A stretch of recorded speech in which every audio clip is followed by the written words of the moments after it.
Witajcie, Kornelia Chojecka. Dzisiaj nietypowo. W ramach Pogotowia Rodzinnego pokażemy Wam materiał, który nagraliśmy w Stanach Zjednoczonych. Pierwszy materiał to wywiad z Katie Patrick z Freedom Project Academy. Bardzo ciekawa historia młodej kobiety, która zainteresowała się doktorem na swojej uczelni. Był to dr Duke Pesta i tak ją zainspirował, że zrezygnowała ze swojej kariery. I co było potem, to zobaczycie w tym wywiadzie. Everyone, this is Go Against the Tide TV. We now are in States, and today we have a special guest, Katie Patrick from Freedom Project Academy. It's a pleasure to have you in our studio in States. Thank you for having me. You are the media host and speaker at this project, and could you tell our viewers about what was the beginning of your cooperation with director Dr. Duke Pesta? All right, so well, thanks for having me. My connection with Dr. Duke actually started completely by chance. I was a student at the local university, and I had to take a Shakespeare class. And I was getting my teaching license, so I could teach the high school students for English, and I had to take this course, and I had been putting it off. I didn't want to take it because Shakespeare, you know, for me, I didn't like him at the time. I didn't know much about him. Well, I sit down day one, and this man is teaching, Dr. Duke Pesta, and I had heard about him, that he's loud, and in class he's very vocal, and he's very passionate, and that's all I knew. But day one, I knew I wanted to learn more about him because you could tell that he wasn't like other professors. He actually wanted to teach you what Shakespeare had to say. Not what Duke Pesta thought, but what Shakespeare had to say. And from day one, I knew I can't wait to go to this class. And so over the course of the semester, yes, I agree with what he's saying. Yes, I see that. I'm an older student. I returned to school. And so I related more and understood more of what Dr. Duke was saying than maybe some of the other students. So I learned more about him. I looked up his background, and I saw that he was against Common Core, which I very much so am as well. And then I decided, hey, I'm going to go talk to him about it. And the things just evolved from there, and I kept in touch with him, and I learned about Freedom Project because of that. And I talked to him. I said, hey, is there a position maybe open? Because at the public school being a teacher, it's not what it used to be being a teacher. And one thing led to the next, and here I am, getting the opportunity to not only do teaching in terms of helping out, but working with the administration. I also get to speak and do my own show, Healthy Republic, every week. So I've kind of grown into that role as well. I think it was God's plan. It's God's plan. I truly believe it's God's plan because I have several different degrees, and every time it led me to this next step. And I was put into that class for that reason, and you had to sacrifice your career. Oh, absolutely, yeah. I actually, when I originally came out of school, I got a master's degree, and then I went and worked for the local newspaper. And I thought, well, maybe I'll just be a newspaper editor the rest of my life. But because of that job, I was in schools, seeing what was happening, and I wanted to get back in the classroom. I always wanted to be a teacher. That was my goal. I always wanted to educate in whatever way. I thought through the newspaper I could educate, but I wanted to get into the class. So I decided putting that off on the side. My husband was okay with it. And I go back to school again because I always loved to learn. So, and God led me on that path, and I took Shakespeare right when I needed to take Shakespeare. And now we are in the Freedom Project Academy. And I think your story would be so encouraging and inspiring for our young Polish viewers. And could you tell us more about your dreams or maybe next steps about your project and also your career? Yeah, well, I mean, what's happening now, I'm just a little bit over a year into this specific role. And in just that year, I've grown so much. I've started doing the Healthy Republic at the once-a-week show, and now I'm sort of co-hosting and helping Dr. Duke for the Dr. Duke show. And our goal is to educate the public. For us, we have way too many news outlets that don't care about education, don't pay attention. They just want sensational news. They just want whatever's hot at the time. and they're forgetting that our students are being left behind here in America, that they're not being educated in the way our founders were educated, and they don't understand our history. They can't read, they can't write, they can't do math, but they're indoctrinated and they believe in everything that is being, put forth on them. So we want to kind of blow the lid off it and show everyone that this is what's happening in America, and if we don't do something, we're going to lose another entire generation. Like in Poland. Like in Poland, yeah. And what is your idea and your thoughts about millennials? Because you have to attract their attention during your classes. Yes, exactly. Well, I'm a millennial, and I have a belief with the millennials that there's, at least American millennials, there's two groups. There's older millennials and younger millennials, and there's something very distinct about the two groups, and I attribute it several things, but one of the main things is older millennials remember life and what happened at 9/11 for us, and understanding that is very different than the younger ones who their entire life we've been in war. We've been in Afghanistan and Iraq, and what has come from it. Those of us who remember before that have a little bit more appreciation as to what happened with our country at that time. So that's one of the things. But millennials in general, as a group, I truly believe we can reach the individual. That's what we're about, reach the individual. So if one by one, if we have a conversation, millennials are so used to being talked to as a group, just a group, so they can hide. Yeah. But right now, it's me and you. It's not a group. You have to look. You have to look at you.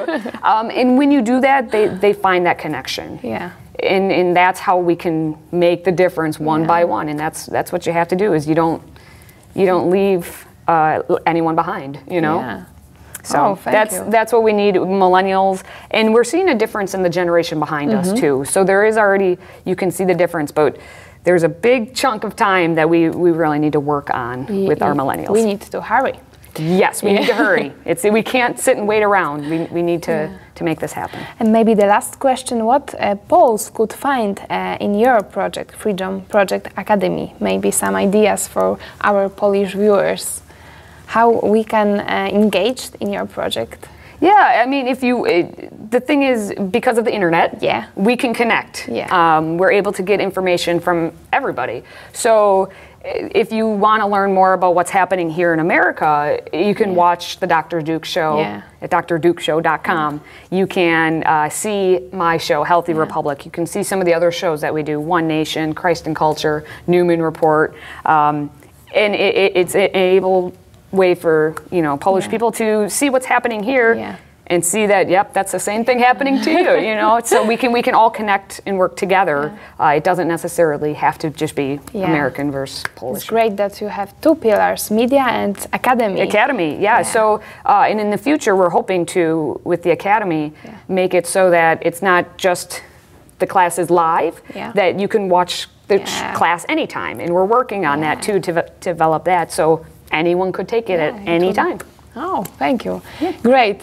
It is a pleasure for me to talk in Freedom Project Academy, and thank you for being in our Polish television. Go against the tide, and see you maybe in Poland. Hey, I'll be there. I'll be there. Thank you. Thank you.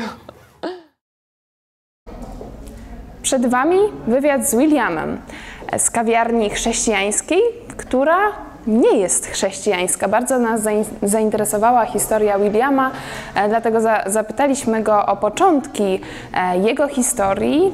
William jest synem pastora i postanowił założyć kawiarnię. Przed Wami wywiad z Williamem. Hello, we are at Appleton and in coffee shop. Yeah, can I? Correct, and William is the owner of this coffee shop, and we came from Poland, and we would like to make a coffee shop as well, and Christian coffee shop. Can you tell us how it started for you? Sure, certainly. We just celebrated our 15th anniversary, which in business is a long time. Yeah, thank you very much. Yeah, so we opened 15 years ago. My background, my father was a minister and started mission congregations I grew up, we moved to Canada. We were in Calgary. He started a mission congregation there. Ohio, Colorado. So that was my upbringing, and my faith is, absolutely it's the most important thing in my life to me. And I went to a college, university, where we were studying to be pastors and teachers, and I was trying to make a decision of what I wanted to do, and I graduated as a Christian teacher, and we decided that while we had nothing to lose, when we had no money after graduating college, we would take some risk and try this venture. And my wife taught the first couple years while we were opening, while I worked here every day and slept here and everything. Yeah, we wanted this to be our ministry, and I think I could give lots of examples, but it's been a pretty neat journey with a lot of different lives that we've touched along the way. It's definitely been an inviting, warm atmosphere. Not just for Christians. We are very welcoming to everyone, but word gets around and rumor gets around of who owns it, and we've had some neat things where people that had no idea that we were Christian owners and a Christian coffee shop have just complimented it. They just see something different in the service, in the experience here, and we've been able to do some really neat things. Like right now in the other room, there's a group of 10 pastors that meet, every Monday from the whole area, and they talk about their struggles and challenges, and they uplift each other. We have many Bible studies and youth group meetings, and it's a coffee shop is a atmosphere that is more. It's easier to get youth to come to activities versus going to an old church or something. So. Thank you. It was my second question I would like to ask you about how people know it's a Christian coffee shop. Yeah, so that was a big decision in the beginning. So when we first were designing this and planning to open this, we had come up with a name, Crossroads Coffee, and our logo, and we were doing this all from out of town from where we went to college. So we weren't very familiar with this area, and we were just about to make the move and come down here. We had secured the building when we learned that there was another Christian coffee shop down the road, like 4 blocks, and we had no idea. And I was devastated because I didn't want to be in competition with another Christian coffee shop.